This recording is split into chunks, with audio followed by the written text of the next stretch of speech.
갈라디아서 3장 15절에서 18절까지 말씀입니다. 갈라디아서 3장 15절에서 18절입니다. 우리 같이 하나님의 말씀을 읽도록 하겠습니다. 형제들아, 내가 사람의 예대로 말하노니 사람의 언약이라도 정한 후에는 아무도 폐하거나 더하거나 하지 못하느니라. 이 약속들은 아브라함과 그 자손에게 말씀하신 것인데 여럿을 가리켜 그 자손들이라 하지 아니하시고 오직 한 사람을 가리켜 내 자손이라 하셨으니 곧 그리스도라. 내가 이것을 말하노니 하나님께서 미리 정하신 언약을 430년 후에 생긴 율법이 폐기하지 못하고 그 약속을 헛되게 하지 못하리라. 만일 그 유업이 율법에서 난 것이면 약속에서 난 것이 아니니라. 그러나 하나님이 약속으로 말미암아 아브라함에게 주신 것이라. 아멘. 갈라디아서를 통하여서 지속적으로 가르쳐 주는 것은 구원이라는 것, 이것은 율법의 행위로 나오는 것이 아니라 믿음으로 나온다, 그렇게 반복적으로 설명하는 것을 듣게 되어집니다. 오늘 본문에서도 이 믿음으로 말미암는다는 것을 설명하기 위하여서 몇 가지 예를 들어서 표현하는 것을 보게 됩니다. 15절에 보면은 형제들아, 내가 사람의 예대로 말하노니 사람의 언약이라도 정한 후에는 아무도 폐하거나 더하거나 하지 못하느니라. 사람의 예라는 것은 사람들이 살아가면서 또 일반적으로 맺고 있는 여러 관례들을 의미하고 있습니다. 사람의 언약이라 할지라도 폐하거나 더하지를 않는다는 겁니다. 이 언약이라 이 단어를 보면은 법률적인 그런 용어가 사용되어졌고 또 명확하게 공증을 받은 것을 의미하고 있는 그런 단어입니다. 사람들과의 관계 속에서도 공증을 받은 어떤 명령, 또 제도, 유언장과 같은 것들 취소할 수 없는 그런 결정이지 않습니까?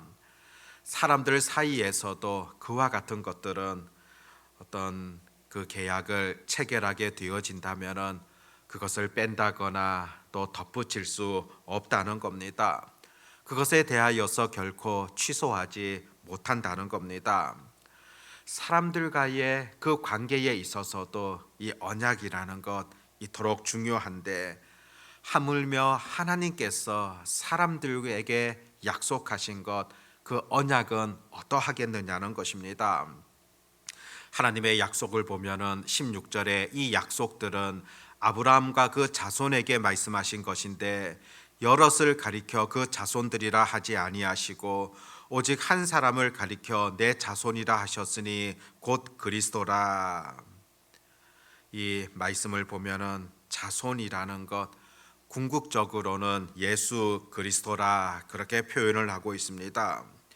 이 약속이라는 것은 예수 그리스도로 예표되어지던 그 믿는 자들과의 그런 약속이라 뜻하고 있습니다. 성경에 보면은 아담 안에서 모든 사람이 죽게 되어졌지만은 예수 그리스도 안에서 모든 사람이 살게 될 것이다, 그와 같은 가르침을 보게 됩니다. 이 아브라함과 하나님과의 그 약속을 통하여서 바로 그 후손들 예수 그리스도를 믿는 모든 자들과 약속하셨다는 것을 가르쳐 주고 있는 그런 말씀입니다. 실제로 창세기 15장 말씀을 보면은 하나님과 아브라함이 언약을 맺는 그런 장면이 기록되어집니다. 하나님이 명령하신 대로 그 아브라함은 짐승을 쪼개게 됩니다. 그리고 그 쪼갠 것을 마주 대하여 놓게 되어지는데 밤에 그 사이를 횃불이 지나갔다, 그렇게 성경은 말씀합니다. 이 타는 횃불이라는 것은 불 가운데 임재하고 계시는 그런 하나님을 의미하고 있다, 그렇게 볼 수 있습니다. 실제로 하나님과 아브라함이 맺게 되어졌던 이 언약이라는 것은 고대 근동 지역에서 주로 왕들이 서로 조약을 맺을 때 사용되어지는 그런 방법이었습니다. 양 나라가 앞으로 어떻게 하겠다 약속을 한 이후에 짐승을 잡아서 쪼개게 됩니다. 반을 쪼개고 양쪽에 놓은 이후에 이제 그 두 왕들이 그 쪼갠 짐승 사이로 지나가게 됩니다. 이 약속에 대하여서 철저하게 지키겠다는 의미이며, 이 약속을 지키지 않는다면 이 쪼갠 짐승처럼 우리도 이렇게 죽임을 당하게 될 것이다, 그런 의미를 담아서 쪼갠 짐승 사이로 지나가게 되어집니다. 철저하게 지키겠다는 그런 의지를 표현하고 있지 않습니까?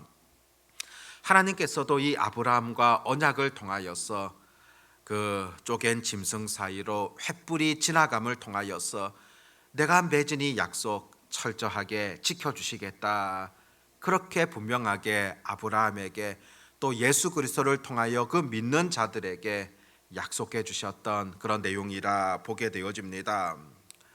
그런데 이와 같은 하나님의 약속에 비하여서 율법이라는 것은 어떻습니까? 아브라함이 하나님과 언약을 맺은 이후에 오랜 시간이 지나서 하나님께서는 이스라엘 백성들에게 이 율법이라는 것을 허락해 주셨습니다. 17절에 보면 내가 이것을 말하노니 하나님께서 미리 정하신 언약을 430년 후에 생긴 율법이 폐기하지 못하고 그 약속을 헛되게 하지 못하리라. 율법이라는 것, 이스라엘 백성들이 가나안 땅에 거하면서 지켜야 되는 여러 규례들입니다. 그런데 하나님은 이것보다 훨씬 전에 아브라함을 통하여서 분명하게 약속하신 그런 바가 있다는 겁니다. 모든 민족들에게 또 모든 후손들에게 주어진 그런 약속이라 볼 수가 있습니다. 아브라함을 통하여 주어졌던 이 복음이야말로 율법보다도 우선시 되어진다는 것을 구체적으로 증언하고 있습니다. 나중에 생겼던 그 율법, 그것이 결코 하나님의 약속을 폐기한다거나 그 하나님의 약속을 헛되게 할 수 없다는 것을 그렇게 지적합니다. 물론 오늘 본문의 이 430년이라는 그런 개념은 애굽에서 종살이하였던 그런 기간이라고 볼 수 있고, 또 율법보다 일찍이 아브라함에게 하나님께서 약속하셨다는 것을 또 설명하는 그런 내용이라 볼 수 있습니다. 아브라함을 불러주셨던 하나님의 약속도 그렇고, 또 우리도 하나님께서 불러주셔서 하나님의 자녀 삼아 주셨습니다. 그런데 이것은 결코 나의 행위에서 난 것이 아니라는 겁니다. 하나님의 선물이며 일방적인 그런 부르심이지 않습니까? 아브라함에게 약속하신 하나님도 그 아브라함의 행위를 보시고 뛰어남을 보시고 그렇게 부르셔서 말씀해 주셨던 것이 아니라 일방적으로 하나님께서 불러주시고 그 약속하셨고 그 약속하신 바를 이루어 가시지 않았겠습니까? 구원과 관련하여서는, 부르심과 관련하여서는 나의 공로와는 전혀 관련이 없다는 것입니다. 다만 구원받은 하나님의 백성들, 그 하나님의 백성답게 살아감에 있어서 필요한 것이 바로 이 율법이라 볼 수가 있습니다. 바울이 지속적으로 이 갈라디아서를 통하여서 이런 주장을 펼치는 것은 그 갈라디아 교회 안에 잘못된 가르침들이 들어와 있었기 때문입니다. 그들은 늘 주장하기를 율법의 행위를 통하여서 구원을 받는다, 자신이 무엇인가 노력함을 통하여서 구원을 받는다는 그런 잘못된 가르침에 대하여서 바울은 분명하게 말하기를 바로 이 율법보다도 하나님은 아브라함을 통하여서 더 일찍부터 이 믿음에 대한 약속, 하나님의 부르심에 대한 그런 약속을 하셨다는 것을 강조하는 것을 보게 됩니다. 18절에도 보면 만일 그 유업이 율법에서 난 것이면 약속에서 난 것이 아니리라. 그러나 하나님이 약속으로 말미암아 아브라함에게 주신 것이다. 유업이라는 그런 단어가 나타나는데 이 말은 어떤 누군가에 의하여서 나에게 주어지게 되어지고 그것을 통하여 나에게 영원한 소유가 되어진다. 그 의미가 바로 이 유업이라는 그런 단어입니다. 하나님께서 그 아브라함에게 유업으로 주셨다는 것, 바로 가나안 땅을 하나님께서 허락해 주셨습니다. 훗날 이스라엘 백성들에게도 하나님이 주셨던 그 가나안 땅, 바로 하나님의 것인데 하나님께서 그 백성들에게 주셨던 유업이지 않습니까? 이 유업이라는 것, 내가 무엇인가 잘했기 때문에 하나님께서 주셨던 것 아니지 않습니까? 왜 하나님 가나안 땅을 그들에게 허락해 주셨습니까? 율법을 잘 지켰기 때문에, 또 너희가 하나님의 말씀에 잘 순종했기 때문에 그렇게 주셨던 것이 아니라 일방적으로 하나님께서 주셨던 은혜의 산물이며 또 구원의 선물이라 그렇게 볼 수 있습니다. 그런 점에서 이 유업이라는 것도 율법에서 난 것이 아니라 하나님의 약속이고 하나님의 선물이라는 겁니다. 그래서 18절 말씀 보니까 하나님의 약속으로 말미암아 아브라함에게 주신 것이다. 그렇게 지금 표현합니다. 우리에게도 하나님 이 신앙이라는 믿음이라는 유업을 주셨고 나아가서 훗날 우리에게 천국이라는 그런 유업을 하나님 허락해 주셨습니다. 젖과 꿀이 흐르는 그 땅을 백성들에게 주셨듯이 영원한 천국을 하나님께서 우리들에게 주셨습니다. 가나안 땅을 주셨던 것과 같이 영원한 천국 또한 마찬가지입니다.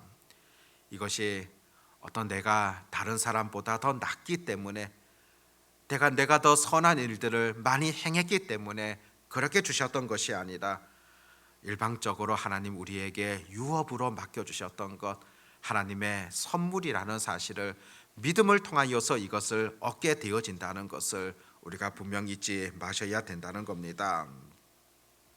서두에 사람들이 맺게 되어지는 그 언약이라는 것, 이것도 사람들이 지키기 위하여서 노력을 하지만은 때로는 이 약속한 것에 대하여서 때로 사람들은 잘못 지키는 그런 경우들도 생길 수 있을 겁니다.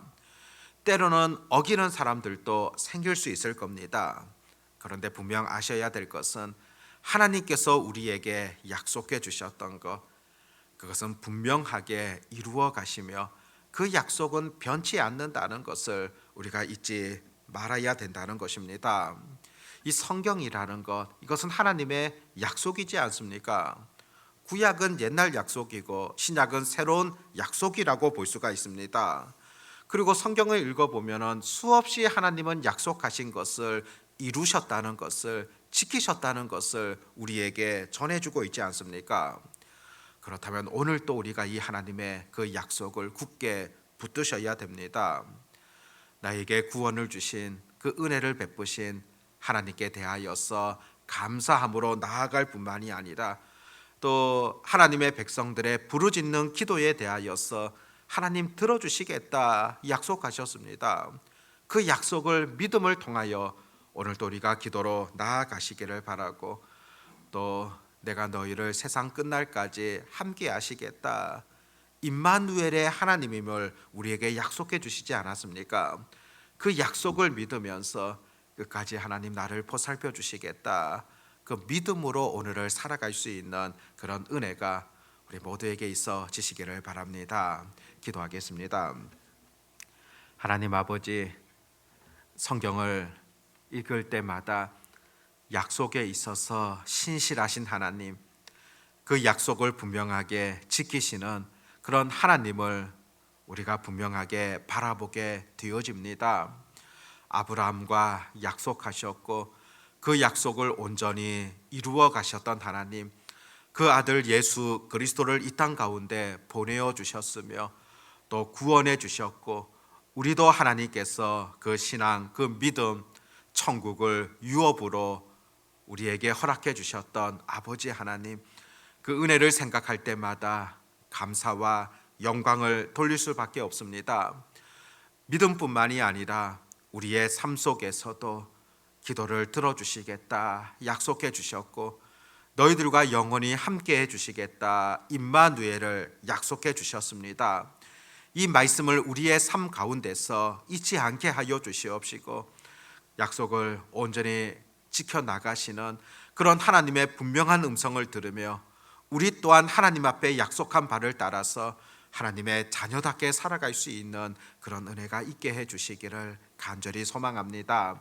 아버지 하나님, 오늘도 저희들을 깨워주시고 이 새벽에 하나님 앞에 나와 함께 기도할 수 있도록 인도하심을 감사를 드립니다. 내가 믿음이 있기 때문에 나온 것도 아니고 하나님께서 부르셨기 때문에 또 하나님께서 우리에게 생명 허락해 주셨고 또 하나님께서 우리에게 해야 될 역할 사명을 주셨기 때문에 오늘 내가 있다는 사실을 잊지 않으며 오늘 또 하나님께서 맡겨주셨던 그런 일들을 잘 감당하며 하나님의 기쁨과 소망이 되어지는 그런 주의 백성들 되게 해주시기를 간절히 원합니다. 아버지 하나님, 또 내일 거룩한 주일 주님 앞에 나와 예배하게 되어집니다. 영과 진리로 드려지는 예배가 되게 하시고 또 하나님과의 풍성한 그런 교제를 통하여서 또 주시는 능력, 그 힘을 공급받게 되어지는 그런 예배가 되게 하여 주시옵소서. 무엇보다도 준비된 예배, 또 하나님께서 기뻐하시는 그런 영적 예배를 드릴 수 있도록 하나님 인도하시기를 소망합니다. 오늘도 우리와 함께 하시는 전능하신 주님을 온전히 의지하옵고 우리 주 예수님의 이름으로 기도드립니다. 아멘.